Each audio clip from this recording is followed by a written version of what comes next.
कोई भी भूखा ना सोए। धारपुर में एक कोठेदार था जिसका नाम था सूखा लकड़ा, जो कि राइस्टार का ही बेटा था, लेकिन अब वो लालच की वजह से उससे अलग हो चुका था और उसके पास अनाज की बोरियों का ढेर था। लेकिन वो बेहद लालची और निर्दयी था। वो एक बोरी गेहूं को लाखों रुपए में बेचता था। गांव वाले मजबूरी में उससे ही गेहूं लेते थे क्योंकि कोई और रास्ता नहीं था। सूखा लकड़ा अब बहुत अमीर और अहंकारी हो चुका था। वो गरीबों को दुत्कार कर भगा देता और उनकी बेबसी पर हंसता। एक दिन राइस्टार को भूख लगी। उसने निक्की से कहा कि बहन कुछ खाना बना दो। निक्की रसोई में गई, लेकिन देखा कि गेहूं का एक दाना भी नहीं बचा था। बिना देर किए वो खाली हाथ सूखा लकड़ा के पास पहुंची और बोली कि सेठ जी, मेरे भाई को बहुत भूख लगी है, एक बोरी गेहूं दे दीजिए, पैसे बाद में दे देंगे। लेकिन सूखा लकड़ा ने उसे लात मारकर भगा दिया। निक्की रोते हुए घर आई और सारी बात राइस्टार को बताई। उस रात दोनों भाई बहन ने कसम खाई कि अब हम गांव के लिए ऐसा राशन घर बनाएंगे जहां हर कोई मुफ्त में अनाज पाएगा। उसके बाद उन्होंने मेहनत की, छोटे छोटे काम किए और शहर में जाकर मजदूरी की। फिर उन्होंने जो भी पैसे कमाए उससे गेहूं खरीदा और गरीबों को मुफ्त में बांटना शुरू किया। धीरे धीरे उनका छोटा सा काम एक बड़े राशन केंद्र में बदल गया। उसके बाद गांव भर के लोग अब वहीं से अनाज लेने लगे। सालों की मेहनत के बाद राइस्टार और निक्की ने एक राशन फैक्ट्री बना ली जिसमें हजारों टन गेहूं और चावल जमा रहता था। गांव में अब कोई भी भूखा नहीं सोता था। सबके घर में अनाज होता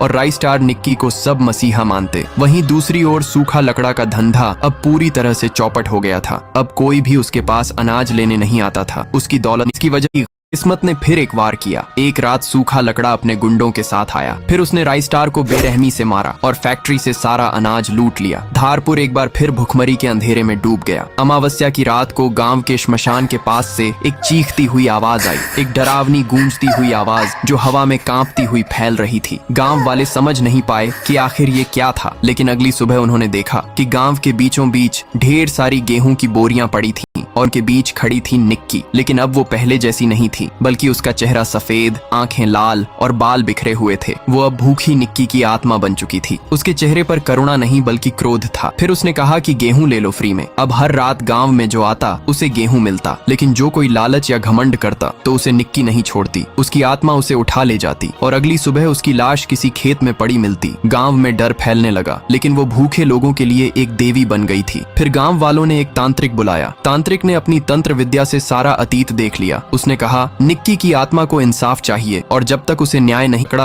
निक्की की आत्मा प्रकट हुई और उसके शरीर से आग निकल रही थी, लेकिन आगे बोरियां भर गईं। वो घबरा गया। तभी एक आवाज गूंजी, गेहूं ले लो फ्री में। डर के मारे सूखा लकड़ा चिल्लाया, कौन है? निक्की की आत्मा प्रकट हुई और उसके शरीर से आग निकल रही थी। लेकिन आगे देखने से पहले अगर आप लोग भी मेरी तरह फ्री फायर को दिल से पसंद करते हो